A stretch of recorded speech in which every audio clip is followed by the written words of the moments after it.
இறைவா இதோ வருகின்றோம், திருவுள்ளம் நிறைவேற்ற.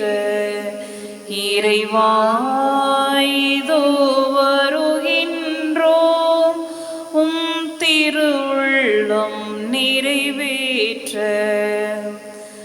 கல்லான இதயத்தை எடுத்துவிடு, எம்மை கனி உள்ள நெஞ்சுடனே வாழவிடு.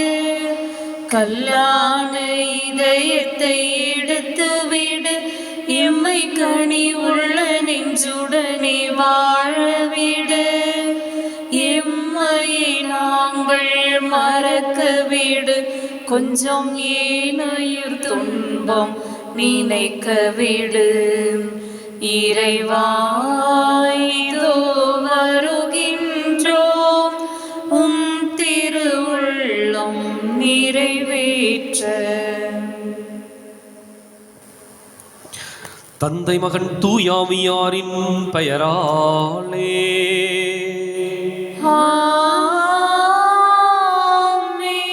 நமக்காக பலியாகி உயிர்த்தெழுந்த நம் தலைவராகிய இயேசு கிறிஸ்துவின் அருளும் கடவுளின் அன்பும் தூயாவியாரின் தோழமையும் உங்கள் அனைவரோடும் இருப்பதாக.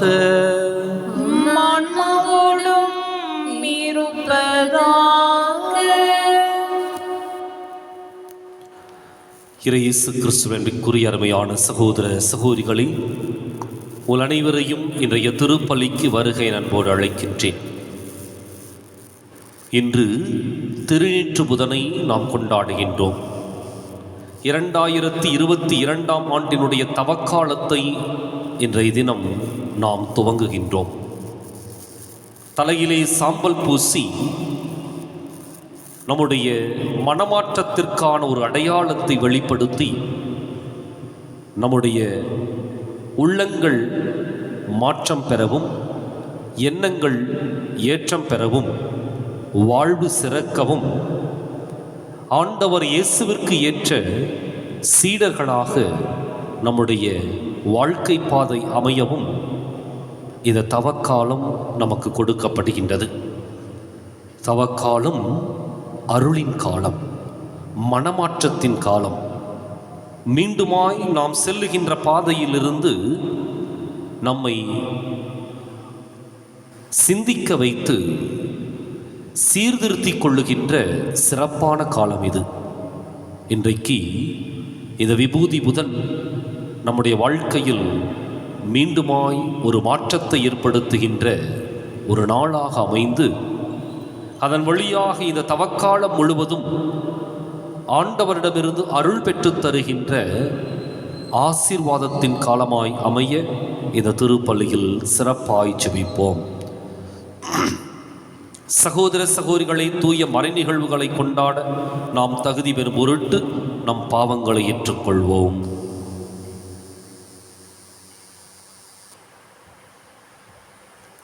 எல்லாம் வல்ல இறைவனிடமும் சகோதர சகோதரிகளே உங்களிடமும் நான் பாவியனை ஏற்றுக்கொள்கின்றேன். ஏனெனில் சிந்தனையாலும் சொல்லாலும் செயலாலும் கடமையில் தவறியதாலும் பாவங்கள் பல செய்தேன். என் பாவமே, என் பாவமே, என் பெரும் பாவமே. ஆகையால் எப்போதும் கன்னியான புனித மரியாவையும் வானதூதர் புனிதர் அனைவரையும், சகோதர சகோதரிகளே உங்களையும் நாம் இறைவனாகி ஆண்டவரிடம் எனக்காக வேண்டிக் கொள்ள மன்றாடுகிறேன். எல்லாம் வல்ல இறைவன் நம் மீது இரக்கம் வைத்து நம் பாவங்களை மன்னித்து நம்மை நிலை வாழ்வுக்கு அழைத்துச் செல்வாராக. ஆமென். ஆண்டவரே இரக்கமாயிரும். ஆண்டவரே இரக்கமாயிரும். கிறிஸ்துவே இரக்கமாயிரும். கிறிஸ்துவே இரக்கமாயிரும். ஆண்டவரே இரக்கமாயிரும். ஆண்டவரே இரக்கமாயிரும். மன்றாடுவோமாக. ஆண்டவரே, புனித நோன்புகளின் வழியாக கிறிஸ்தவ வாழ்வின் போராட்டத்தை தொடங்க எங்களுக்கு உதவியருளும். அதனால் ஆன்மீக தீமைகளுக்கு எதிராக நாங்கள் போரிட்டு தன்னடக்கத்தின் உதவியால் காக்கப்படுவோமாக. உம்மோடு தூயாவியாரின் ஒன்றிப்பில் இறைவனாய் என்றென்றும் வாழ்ந்து ஆட்சி செய்கின்ற எங்கள் ஆண்டவரும் உம் திருமகனுமாகிய இயேசு கிறிஸ்து வழியாக உம்மை மன்றாடுகின்றோம்.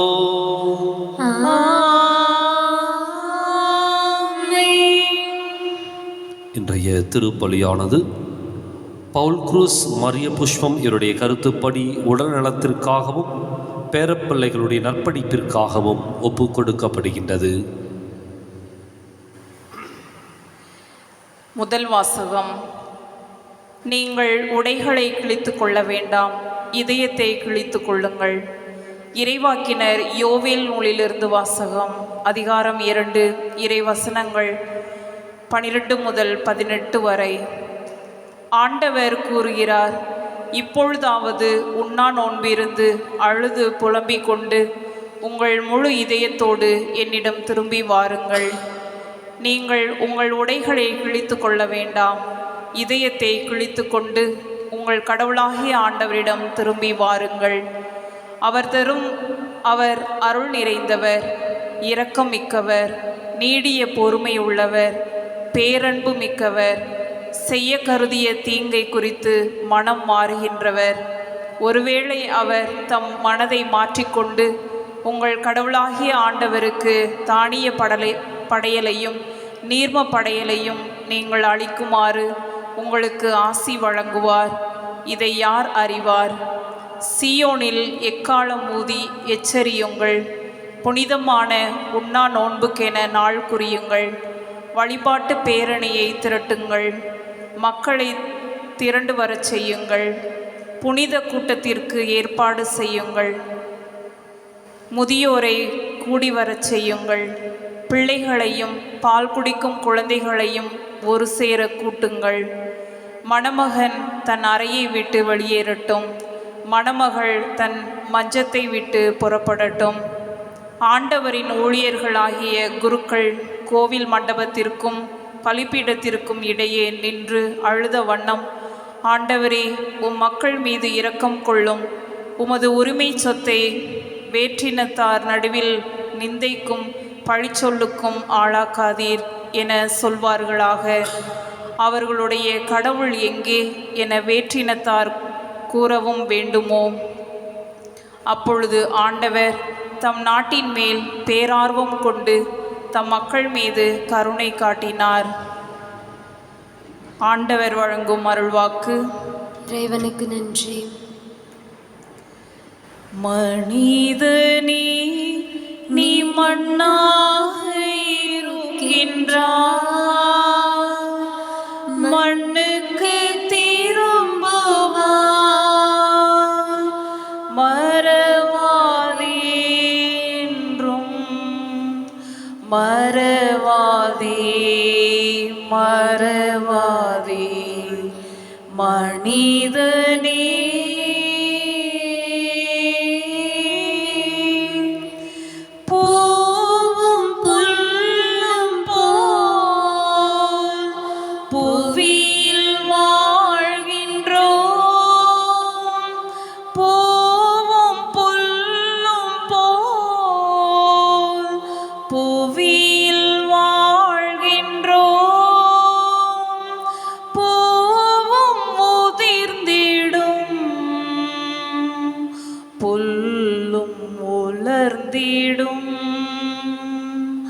மனிதனே, நீ மண்ணாக இருக்கின்றாய்,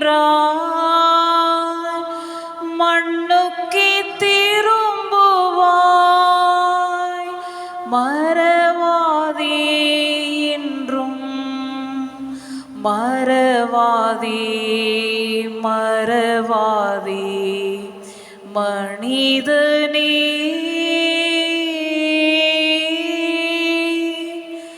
மரணம் வருவதை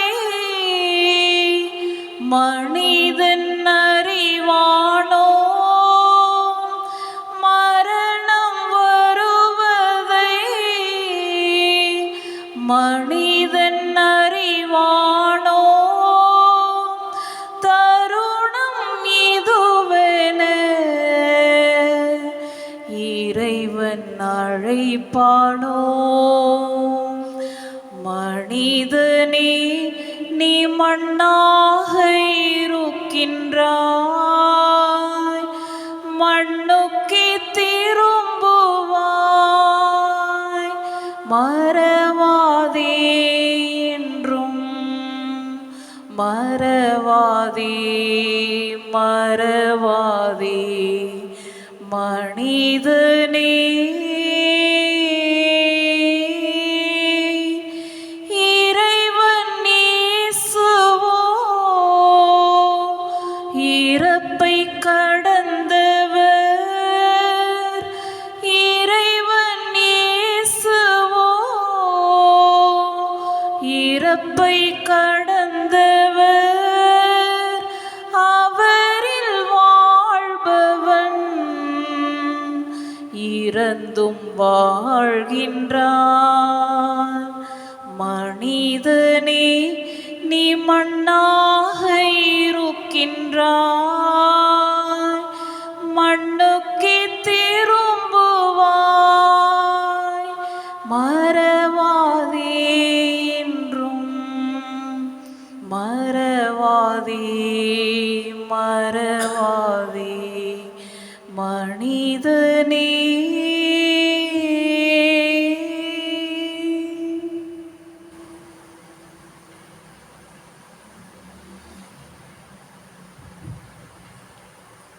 இரண்டாம் வாசகம்.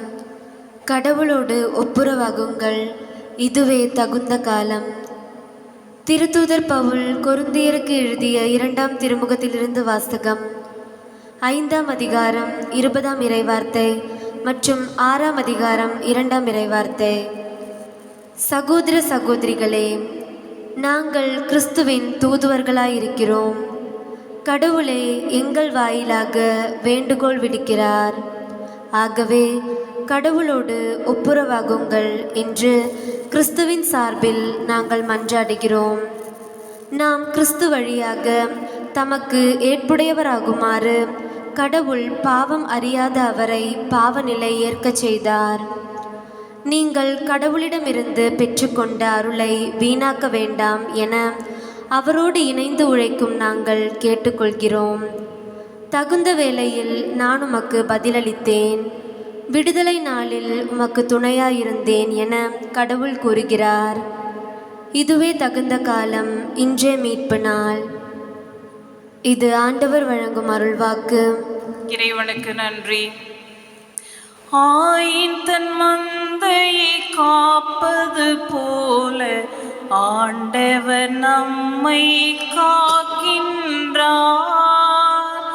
ஆயின் தன் மந்தையை காப்பது போல ஆண்டவர் நம்மை காக்கின்றார். உங்கள் இதயத்தை கடினப்படுத்திக் கொள்ளாதீர்கள், மாறாக ஆண்டவரின் குரலை கேட்பீர்களாக. ஆயின் தன் மந்தையை காப்பது போல ஆண்டவர் நம்மை காக்கின்றார். ஆண்டவர் உங்களோடு இருப்பாராக. உம் ஆன்மாவோடும் இருப்பாராக. புனித மத்தேயு எழுதிய நற்செய்தியிலிருந்து வாசகம். ஆண்டவரே, மாட்சி உமக்கே. அதிகாரம் 6 இறைவாக்கியங்கள் 1 முதல் 6 முடிய, மீண்டும் 16 முதல் 18 முடிய. அக்காலத்தில் இயேசு தம் சீடரை நோக்கி கூறியது, மக்கள் பார்க்க வேண்டுமென்று அவர்கள் முன் உங்கள் அறச்செயல்களை செய்யாதீர்கள். இதை குறித்து நீங்கள் எச்சரிக்கையாயிருங்கள். இல்லை என்றால் உங்கள் விண்ணகத் தந்தையிடமிருந்து உங்களுக்கு கைமாறு கிடைக்காது. நீங்கள் தர்மம் செய்யும் போது உங்களை பற்றி தம்பட்டம் அடிக்காதீர்கள். வெளிவேடக்காரர் மக்கள் புகழ வேண்டுமென்று தொழுகை கூடங்களிலும் சந்துகளிலும் நின்று அவ்வாறு செய்வர். அவர்கள் தங்களுக்குரிய கைமாறு பெற்றுவிட்டார்கள் என உறுதியாக உங்களுக்கு சொல்கிறேன். நீங்கள் தர்மம் செய்யும் போது உங்கள் வலக்கை செய்வது இடக்கைக்கு தெரியாதிருக்கட்டும். அப்பொழுது நீங்கள் செய்யும் தர்மம் மறைவாயிருக்கும். மறைவாய் உள்ளதை காணும் உங்கள் தந்தையும் உங்களுக்கு கைமாறு அளிப்பார். நீங்கள் இறைவனிடம் வேண்டும் பொழுது வெளிவேடக்காரரைப் போல் இருக்க வேண்டாம். அவர்கள் தொழுகை கூடங்களிலும் வீதியோரங்களிலும் நின்று கொண்டு மக்கள் பார்க்க வேண்டுமென இறைவேண்டல் செய்ய விரும்புகிறார்கள். அவர்கள் தங்களுக்குரிய கைமாறு பெற்றுவிட்டார்கள் என உறுதியாக உங்களுக்கு சொல்கிறேன். ஆனால் நீங்கள் இறைவனிடம் வேண்டும் பொழுது உங்கள் உள்ளறைக்கு சென்று கதவை அடைத்து கொண்டு மறைவாய் உள்ள உங்கள் தந்தையை நோக்கி வேண்டுங்கள். மறைவாய் உள்ளதை காணும் உங்கள் தந்தையும் உங்களுக்கு கைமாறு அளிப்பார். மேலும் நீங்கள் நோன்பு இருக்கும்போது வெளிவேடக்காரரைப் போல முகவாட்டமாய் இருக்க வேண்டாம். தாங்கள் நோன்பு இருப்பதை மக்கள் பார்க்க வேண்டுமென்றே அவர்கள் தங்கள் முகங்களை விகாரப்படுத்திக் கொள்கிறார்கள். அவர்கள் தங்களுக்குரிய கைமாறு பெற்றுவிட்டார்கள் என உறுதியாக உங்களுக்கு சொல்கிறேன். நீங்கள் நோன்பு இருக்கும்போது உங்கள் தலையில் எண்ணெய் தேய்த்து முகத்தை கழுவுங்கள். அப்பொழுது நீங்கள் நோன்பு இருப்பது மனிதருக்கு தெரியாது. மாறாக மறைவாய் இருக்கிற உங்கள் தந்தைக்கு மட்டும் தெரியும். மறைவாய் உள்ளதை காணும் உங்கள் தந்தையும் உங்களுக்கு ஏற்ற கைமாறு அளிப்பார். ஆண்டவரின் அருள்வாக்கு. கிறிஸ்துவே உமக்கு புகழ்.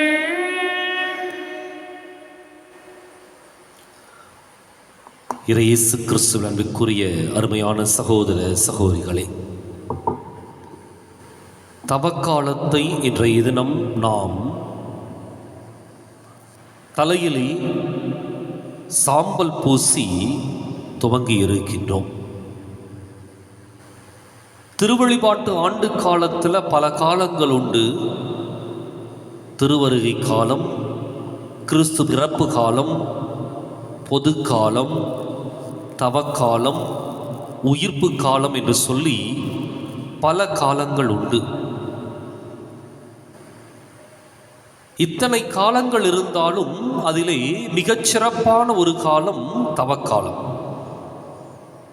காரணம், மற்ற காலங்கள் எல்லாம் மனிதர்களை அல்லது விசுவாசிகளை அந்த சூழ்நிலைக்குள் உட்படுத்தினாலும் தவக்காலம் சூழ்நிலைக்குள் மாத்திரமல்ல, வாழ்க்கைக்கான ஒரு காலமாக அது மாற்றம் பெறுகின்றது. காரணம், தவக்காலம் மனமாற்றத்தின் காலம். ஒரு மனிதன் மனம் திரும்பி வருவதற்கு என்றே சொல்லி குறிக்கப்பட்ட ஒரு காலம் இந்த 40 நாட்கள். 40 அப்படிங்கிறது நமக்கு நன்றாக தெரியும். அது ஒரு முழுமை பெற்ற எண்ணிக்கை. இதனுடைய பின்னணி அது நோவாவின் காலத்திலிருந்து ஆரம்பமாகின்றது.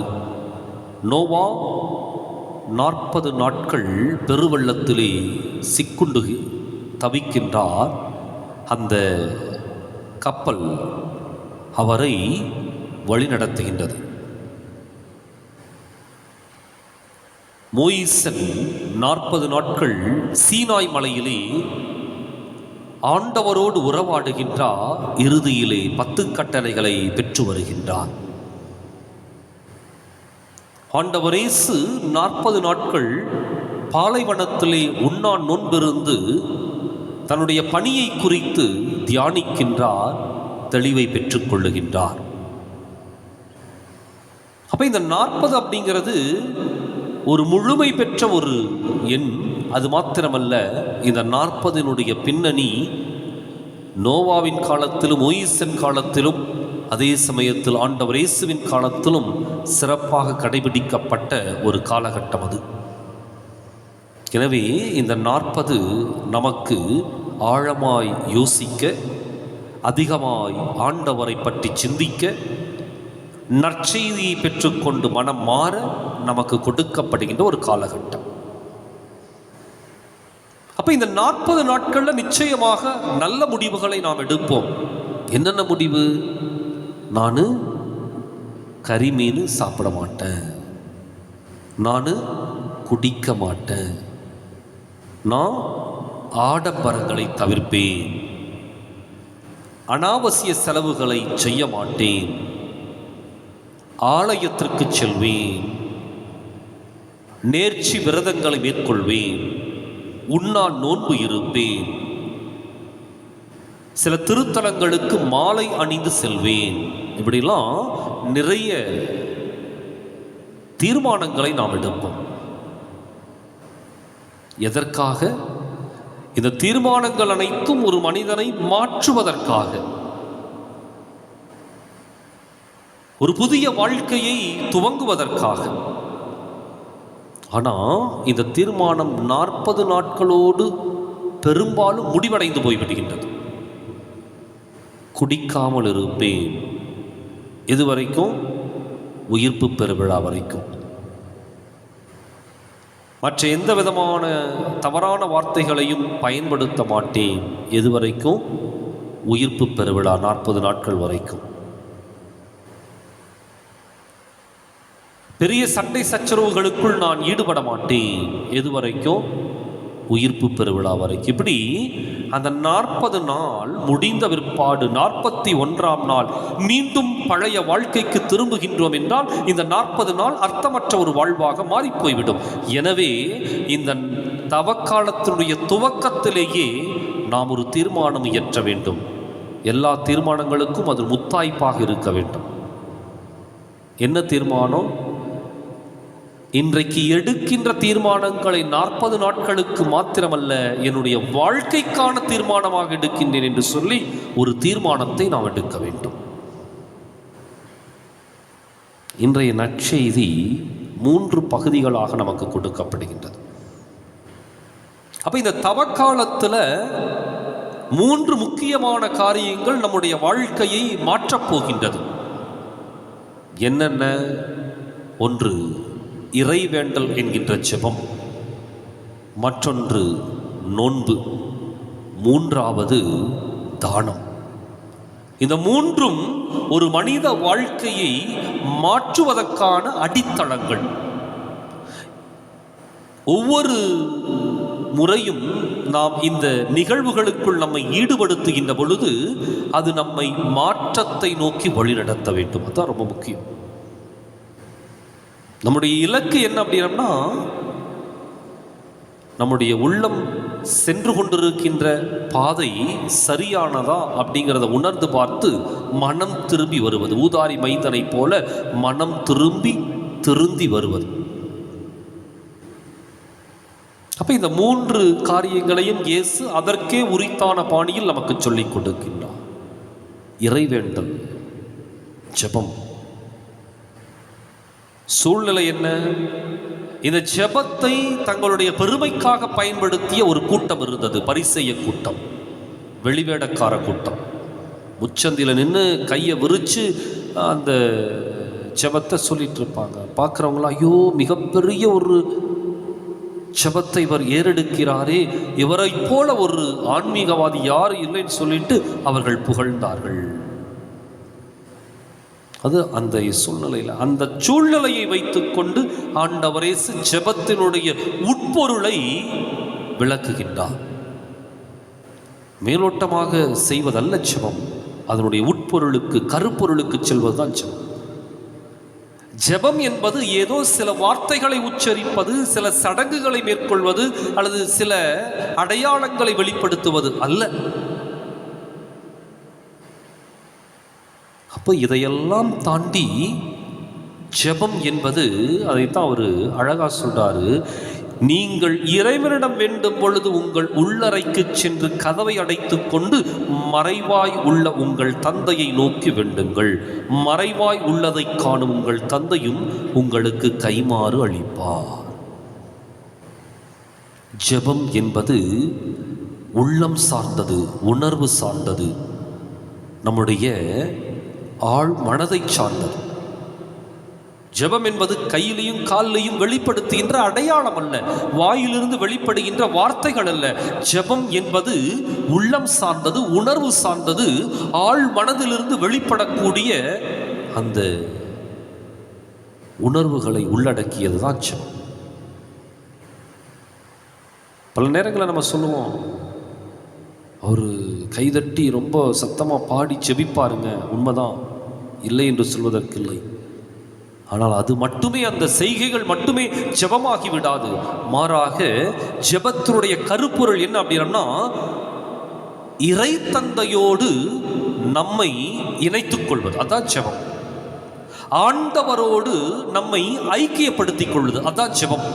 அங்கு வார்த்தைகள் தேவையில்லை, அடையாளங்கள் தேவையில்லை, சடங்குகள் தேவையில்லை, சம்பிரதாயங்கள் தேவையில்லை, அல்லது இந்த வார்த்தையை சொல்லணும் அந்த வார்த்தையை சொல்லணுங்கிற கட்டாயமோ கடமையோ அல்ல. ஐக்கியப்படுவது, ஒன்றுபட்ட ஒரு மனநிலை, இறைவனோடு ஒன்றுபட்ட ஒரு மனநிலை. இந்த ஒன்றுபட்ட மனநிலைக்கு ஒரு உதவிக்கரம் தான் வார்த்தையும் சடங்குகளும் சம்பிரதாயங்களும் செய்கைகளும். அதுவே ஜெபமாகி விடாது. அப்போ இறை வேண்டல் என்பது நம்முடைய உள்ளத்து உணர்வுகளை மேலெழுப்பி இறைவனுடைய அந்த பிரசன்னத்தில் நம்மை ஐக்கியப்படுத்திக் கொள்வதும் இணைத்துக் கொள்வதும். அப்போ இன்றைக்கு மனம் மாற்றத்தில் முதல் படி இந்த ஜெபம். அடுத்தது என்ன அப்படின்னம்னா நோன்பு. நோன்பு இருக்கின்ற பொழுது வெளிவேடக்காரர்கள் என்ன செய்வாங்க அப்படின்னா, ரொம்ப சோகமாக தலையெல்லாம் விரிச்சு போட்டு பரட்ட தலையோட, இன்னும் தங்களுடைய முகத்தையும் தோற்றத்தையும் விகாரமாக்கி கொண்டு எல்லாருக்கும் முன்னாடி நான் நோன்பு இருக்கிறேன், நான் நோன்பு இருக்கிறேன், நான் நோன்பு இருக்கிறேன் என்று சொல்லி மற்றவருடைய இரக்கத்தையும் பரிதாபத்தையும் தேடிக்கொண்டு அதில் ஒரு மதிப்பையும் மரியாதையும் பெற்றுக்கொண்டு இருக்கிறதா நோன்பு. இது யாருடைய நோன்பு? வெளிவேடக்காரர்களுடைய நோன்பு. ஆனால் இயேசு இந்த இடத்துல நோன்பினுடைய உட்பொருளுக்கு நம்மை அழைத்து செல்லுகின்றார். நோன்பு இருப்பது மனிதர்களுக்கல்ல, நோன்பு இருப்பது இறைவனுக்காக கூட அல்ல, மாறாக நோன்பு இருப்பது நாம் மற்றொன்றை நோக்கி பயணப்பட்டு கொண்டிருக்கின்றோம் என்பதை மனதில் வைத்துக்கொண்டு இறைவனிடமிருந்து அருள் பெறுவதற்கான ஒரு வாய்க்கால், ஒரு வழிமுறை என்பதை உணர்ந்து கொள்ள வேண்டும். அதனால தான் அவர் சொல்றார், மறைவாய் உள்ளதை காணும் உங்கள் தந்தையும் உங்களுக்கு ஏற்ற கைமாறு அளிப்பார்.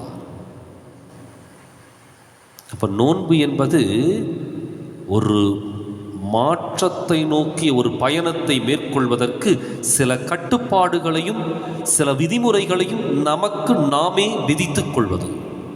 அதை அடுத்தவங்க பார்க்கணுங்கிறதுக்காக அல்ல, மாறாக இந்த கட்டுப்பாடுகள் நம்முடைய உள்ளத்தை கட்டுப்படுத்தி நம்முடைய மனதினுடைய வேகத்தை முறைப்படுத்தி நம்முடைய சிந்தனைகளை எல்லாம் ஒருமுகப்படுத்தி கொண்டு செல்வதற்கு தான் நோன்பு. நம்ம பல நேரங்களில் கடமை என்ன அப்படின்னா, விபூதி புதன் ஒரு நேரம் தான், பெரிய வெள்ளி ஒரு நேரம், எல்லா வெள்ளிக்கிழமைகள்லையும் இறைச்சி சாப்பிடக்கூடாது. எனவே இப்படி கடமைக்காக சடங்கிற்காக சில நோன்புகளை அனுசரிப்போம். இல்லை, நோன்பு என்பது நம்முடைய உள்ளத்தை கட்டுப்படுத்தி மனதை சீர்படுத்தி நம்முடைய எண்ணங்களை எல்லாம் ஒருமுகப்படுத்துகின்ற ஒரு வழிகாட்டுதல் முறை. அதற்கு உணவு உண்ணாமல் இருக்கின்ற பொழுது ஏற்படுகின்ற வலியையும் வருத்தத்தையும் தாங்கிக் கொள்ள நாம் பயிற்றுவிக்கின்றோம் நம்மையே. இது ஏதோ பசியை தாங்கிக் கொள்வதற்காக பயிற்றுவிப்பதல்ல. இதன் வழியாக நாம் நம்முடைய ஆசைகளை கட்டுப்படுத்தி எண்ணங்களை ஒருமுகப்படுத்துகின்றோம். அதான் நோன்பு. இன்னும் நோன்புல பல வகைகள் உண்டு. நம்முடைய உள்ளத்தை கட்டுப்படுத்துவதற்கு உடலினுடைய இச்சைகளை நாம் கொஞ்சம் கொஞ்சமாக அதை ஆசை அல்லது வழிநடத்துகின்ற தவறான பாதையிலிருந்து இழுத்து வந்து மீண்டும் நம்முடைய கட்டுப்பாட்டிற்குள் கொண்டு வருகின்றோம். அது ஒரு விதமான நோன்பு. அப்போ நோன்பு அப்படிங்கிறது ஒரு பயணத்தை மேற்கொள்ளுகின்ற பொழுது வருகின்ற இடர்களையும் இன்னல்களையும் தாங்கிக் கொள்வதற்கு என்ன பயணம்னா கடவுளை அடைவதற்கான பயணம். அதை தாங்கிக் கொள்வதற்கு நம்மை நாமே பயிற்றுவித்துக் கொள்ளக்கூடிய ஒரு பயிற்சி. அவ்வளோதான். நோன்பு மாத்திரமே நிறைவல்ல. நோன்புங்கிறது ஒரு வழித்தடம். அதைத்தான் ஆண்டவர் இயேசு சுட்டி காட்டுகின்றார். மூன்றாவதாக தானம் அல்லது தர்மம். தர்மத்தை பற்றி சொல்லும்போது ரொம்ப அதிகமாக சொல்லலாம். ஏன்னா ஒரு நல்லதை செய்கின்ற பொழுது தம்பட்டம் அடிப்பார்கள். நான் பாரு 10 ஏழைகளுக்கு சாப்பாடு கொடுக்குற அதில் ஒரு அர்த்தமும் இல்லை, ஒரு பிரயோஜனம் இல்லை. நான் பாரு இவங்களுக்கெல்லாம் இந்த உதவியை செய்கின்றேன் என்று சொல்லி பெரிய ஃப்ளக்ஸ் வச்சு செய்கிறது. அதில் எந்த விதமான கைமாறும் கிடைக்க போகிறதில்லை. தர்மம் அல்லது தானம் அப்படிங்கிறது நம்முடைய உள்ளத்தை என்ன பண்ண போகுது அப்படின்னா கொஞ்சம் குத்தி கிழிக்க போகிறது. எப்படி அப்படின்னா எனக்கென்று இருந்ததை அல்லது எனக்கே உரித்தானதை நான் பயன்படுத்தாமல் அடுத்தவர்களுக்கு தியாகம் செய்து கொடுப்பதன் வழியாக அவர்களை வாழ வைப்பது. அந்த தர்மத்தையும் தானத்தையும் செய்கின்ற பொழுது மற்றவர்களை அழைத்து செய்வதல்ல, மாறாக இறைவனுக்கு மாத்திரமே தெரிந்த விதத்தில் யாருக்கு கொண்டு போய் சேர்க்க வேண்டுமோ அவர்களுக்கு மாத்திரமே செய்வது. அதான் உண்மையான தானமும் தர்மம். இன்றைக்கு பல நேரங்களில் நாம் தர்மம் செய்கின்ற பொழுது நான் இதை செய்கின்றேன் அதை செய்கின்றேன் என்று சொல்லிக்கொண்டு தம்பட்டம் அடித்துக் கொண்டு எல்லோரும் பார்த்து புகழ வேண்டும் என்பதற்காக தானத்தையும் தர்மத்தையும் செய்கின்ற மனிதர்கள் ஏராளம். அது தான தர்மம் அல்ல, புகழையும் பெருமையும் வளர்த்துக் கொள்வது. தானமும் தர்மமும் எங்கே இருக்குன்னா, என்னிடம் இருக்கின்ற 100 ரூபாய் தான் என்னுடைய வாழ்க்கைக்கு தேவை என்றால் அந்த 100 ரூபாயில் நான் 50 கொடுக்கின்றேன் என்றால் அந்த இடத்துல ஒரு வலி உண்டாகும், ஒரு வருத்தம் உண்டாகும். இந்த வேலைக்கு ஒரு கைப்பிடி சோறு தான் எனக்கு உணவு அப்படின்னா அந்த கைப்பிடி சோற்றிலே ஒரு பாதியை மற்றவர்களுக்கு கொடுக்கின்றேன் என்றால் அங்கு மீதி பாதியை நான் பசியோடும் பட்டினியோடும் அனுபவிக்கின்ற பொழுது அங்கு ஒரு வலியும் வருத்தமும் உண்டாகும். அந்த தியாகம்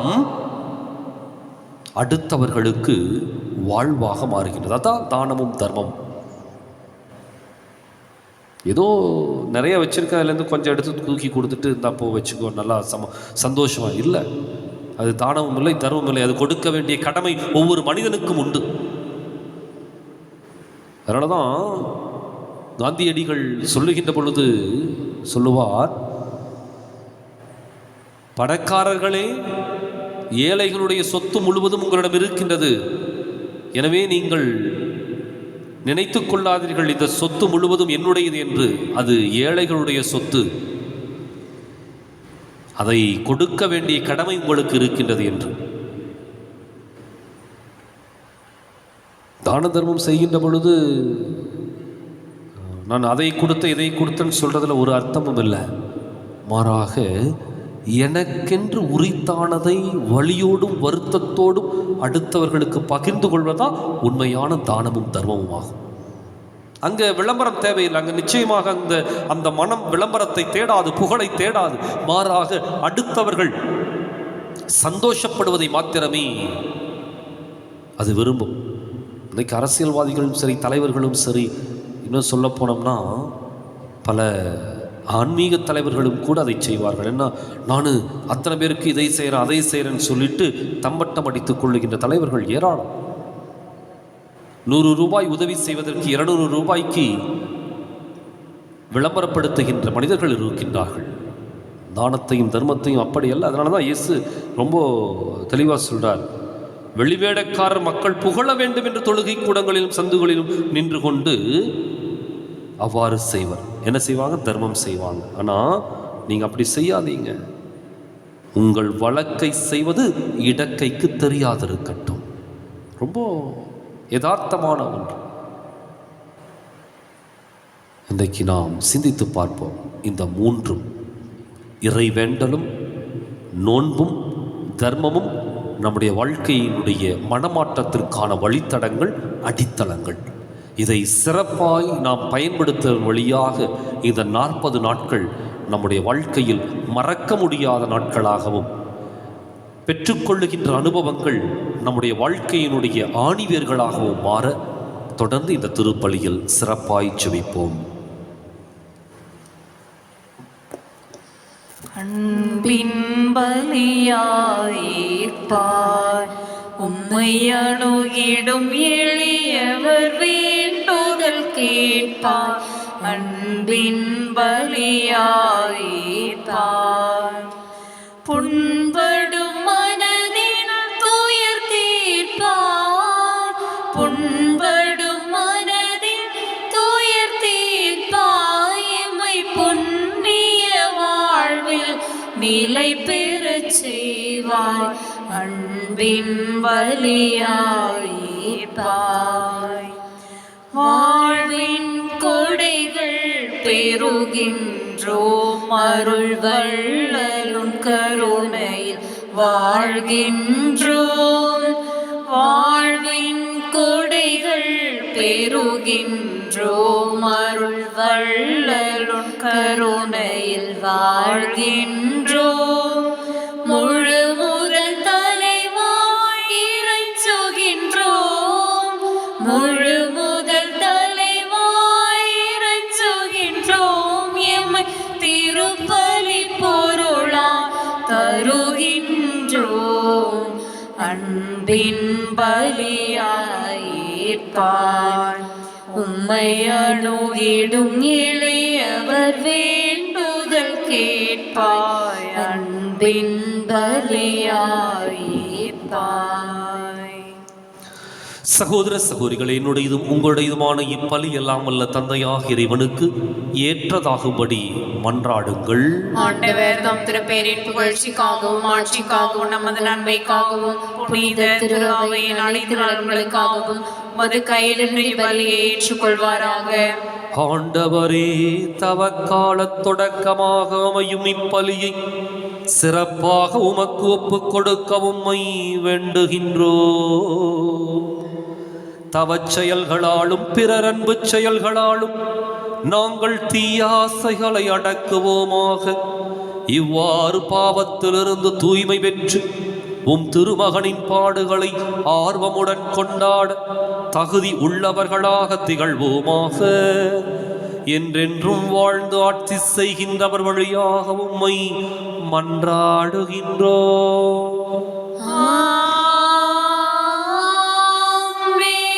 ஆண்டவர் உங்களோடு இருப்பாராக.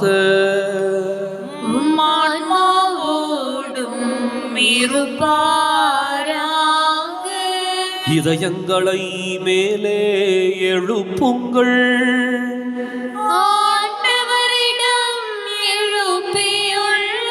நம் இறைவனாகிய ஆண்டவருக்கு நன்றி கூறுவோம். அது தகுதியும் நீதியும் ஆனதே. ஆண்டவரே தூயவரான தந்தையே, என்றும் உள்ள எல்லாம் வல்ல இறைவா, எந்நாளும் எவ்விடத்திலும் நாங்கள் உமக்கு நன்றி செலுத்துவது மெய்யாகவே தகுதியும் நீதியும் ஆகும். எங்கள் கடமையும் மீட்புக்கு உரிய செயலுமாகும். எங்கள் தவ முயற்சிகளால் நாங்கள் உமக்கு நன்றி செலுத்தவும் எங்கள் ஆணவத்தை தளர்த்தவும்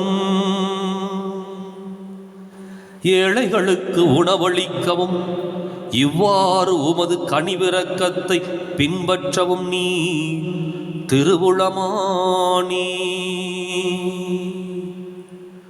ஆகவே புனிதர் வானகத் தூதர் அனைவரோடு நாங்களும் சேர்ந்து உம்மை போற்றி புகழ்ந்தேத்தி ஒரே குரலில் பாடுவதாவது: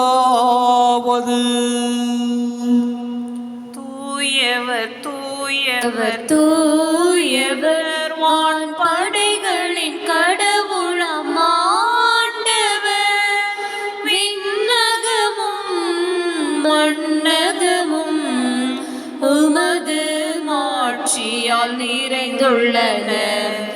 உன்னதங்களிலே ஓசன்னா, உன்னதங்களிலே ஓசன்னா.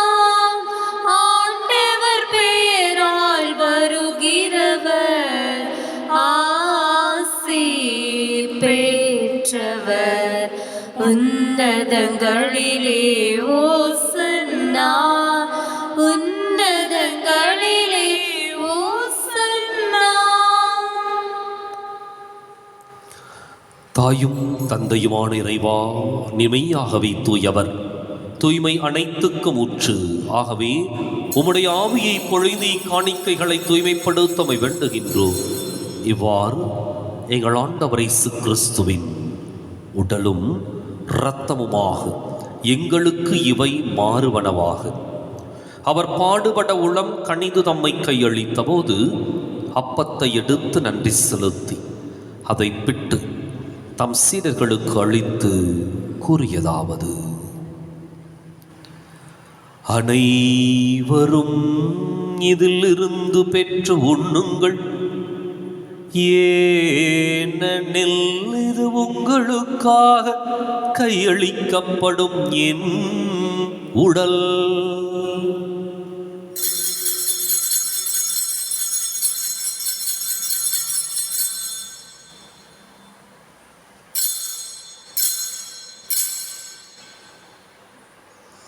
அவர் நம்மை இரவு விருந்தை அருந்தியபின் கிண்ணத்தையும் எடுத்து மீண்டும் உமக்கு நன்றி கூறி தம் சீடர்களுக்கு அளித்து அவர் கூறியதாவது: அனைவரும் இதிலிருந்து பெற்று பருகுங்கள், ஏனெனில் இது புதிய நிலையான உடன்படிக்கைக்கு உரிய என் இரத்தத்தின் கிண்ணம். இது பாவ மன்னிப்புக்கென்று உங்களுக்காகவும் பலருக்காகவும் சிந்தப்படும். இதை என் நினைவாக செய்யுங்கள்.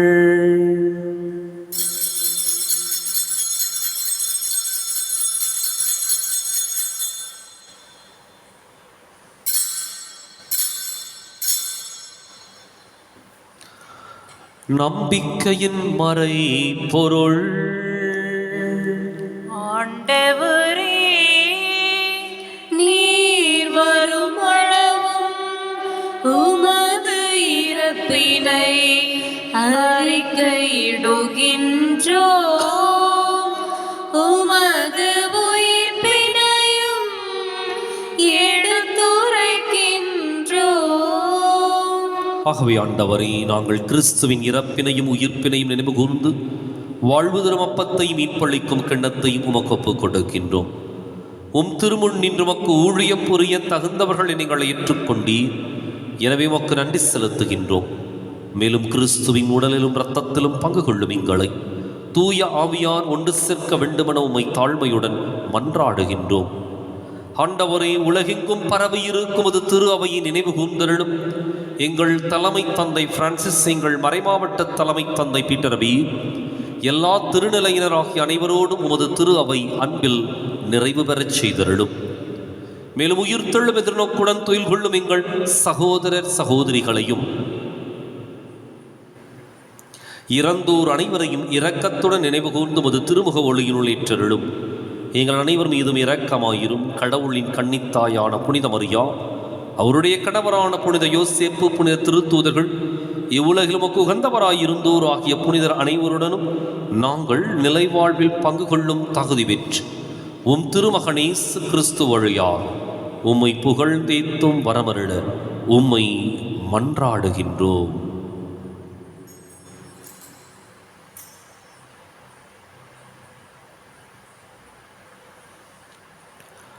இவர் வழியாக இவரோடு இவரில்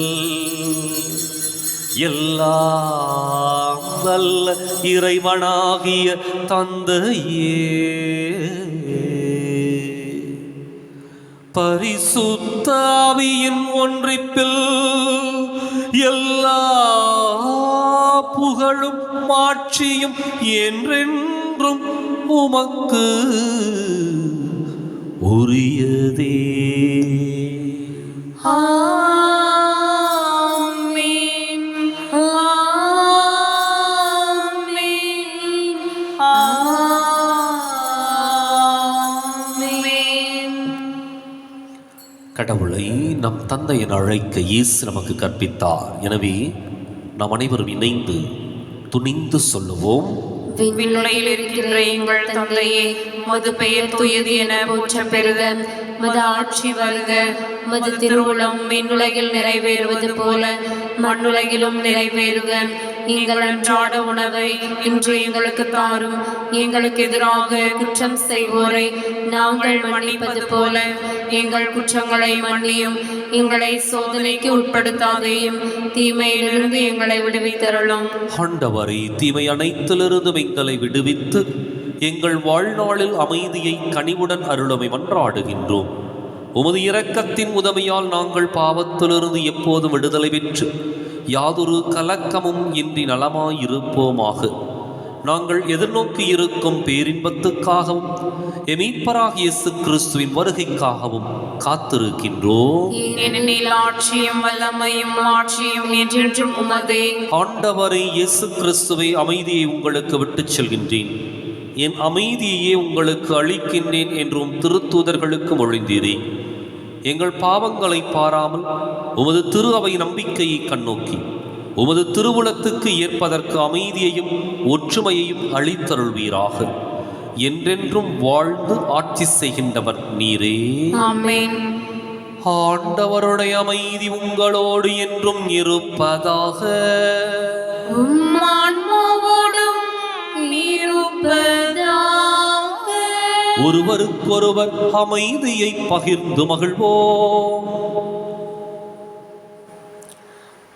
உலகின் பாவங்களை போக்கும் இறைவனின் செம்மறியே, எங்கள் மேல் இரக்கமாயிரும். உலகின் பாவங்களை போக்கும் இறைவனின் செம்மறியே, எங்கள் மேல் இரக்கமாயிரும். உலகின் பாவங்களை போக்கும் இறைவனின் செம்மறியே, எங்களுக்கு அமைதியை அளித்தருளும்.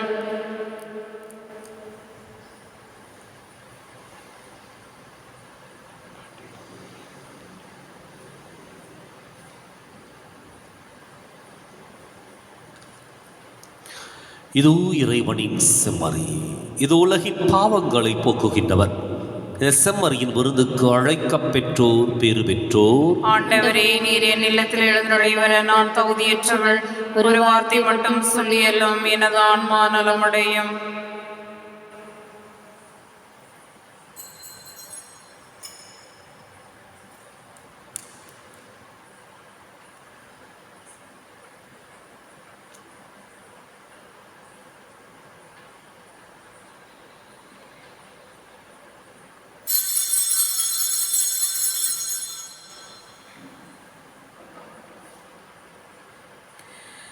கல்மணம் கரைய கண்களும் பணிக்க கைகளை குவித்தேன் இறைவா, என் மனம் வருவாய் இறைவா. கல்மணம் கரைய கண்களும் பணிக்க கைகளை குவித்தேன் இறைவா, என் மனம் வருவாய் இறைவா. என்னகம் புகுந்து இதயத்தில் அமர்ந்து பொன்னகம் புனைவாய் இறைவா. என்னகம் புகுந்து இதயத்தில் அமர்ந்து பொன்னகம் புனைவாய் இறைவா. அங்கு பொன்மைகள் மறைந்து நன்மைகள் நிறைய இன்னருள் தருவாய் இறைவா, இன்னருள் தருவாய் இறைவா. கல்மணம் கரைய கண்களும் பணிக்க கைகளை குவித்தேன் இறைவா, என் மனம் வருவாய் இறைவா. மன்றாடுவோமாக. ஆண்டவரே, இத்திருவிருந்து எங்களுக்கு உதவ வேண்டுமென உம்மை வேண்டுகின்றோம். அதனால் எங்கள் நோன்புகள் உமக்கு ஏற்புடையனவாகி நாங்கள் நலமடைய உதவுவனவாக எங்கள் ஆண்டவராகிய கிறிஸ்து வழியாக உம்மை மன்றாடுகின்றோம்.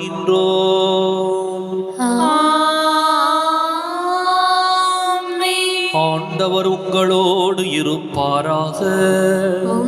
ஆன்மாவோடும் இருப்பாராக. எல்லாம் வல்ல இறைவன் தந்தை, மகன், தூயாவியார் உங்களுக்கு ஆசி வழங்குவாராக.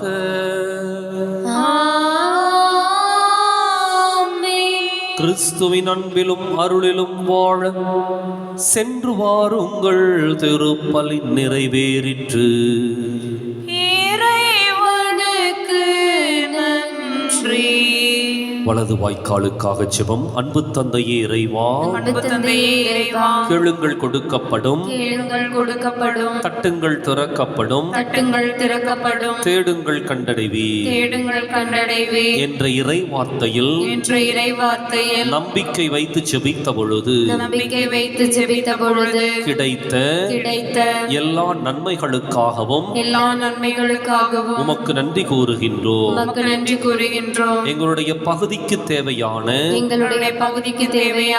குடிநீர் திட்டங்களை நிறைவேற்றி எங்களுடைய இல்லங்களுக்கு நல்ல குடிதண்ணீரை பெற்றுக் கொடுத்ததற்காக உமக்கு நன்றி கூறுகின்றோம். எங்களுடைய நீண்டகால போராட்டமான வலது வாய்க்கால் திட்டத்திற்கு 262 கோடி ரூபாய் நிதியை ஒதுக்கி எங்களுடைய தண்ணீர் அவகாசத்தையும் மீட்டெடுத்து கொடுத்ததற்காக உமக்கு நன்றி கூறுகின்றோம். இத்திட்டம் சிறப்பாக நடைபெற்றுக் கொண்டிருக்கின்ற வேளையில் இதனை விரைந்து நிறைவு செய்து கொடுப்பீராக. இவற்றை எங்கள் ஆண்டவராகிய கிறிஸ்து வழியாக உம்மை மன்றாடுகிறோம். ஆமென். மாதாவே சரணம். உந்தன் பாதாரம் புவிக்காதாரம். கண்ணி மாதாவே சரணம்.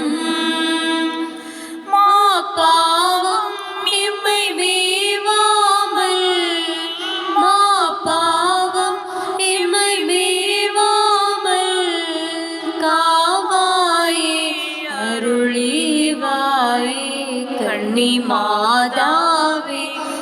சரணம். மாசில்லா மனமும் இயேசுவின் உள்ளமும் மாந்தரின் தவறாம் நூற கண்டோம். மாசில்லா மனமும் இயேசுவின் உள்ளமும் மாந்தரின் தவறாம் நோவுற கண்டோம். ஜெபம் செய்வோம் தினம் ஜெபமாலை சொல்வோம். ஜெபம் செய்வோம் தினம் ஜெபமாலை சொல்வோம். பாவத்திற்காக பரிகாரம் புரிவோம். மாதாவே சரணம். உந்தன் பாதாரம் புவிக்காதாரம். கண்ணி மாதாவே சரணம்.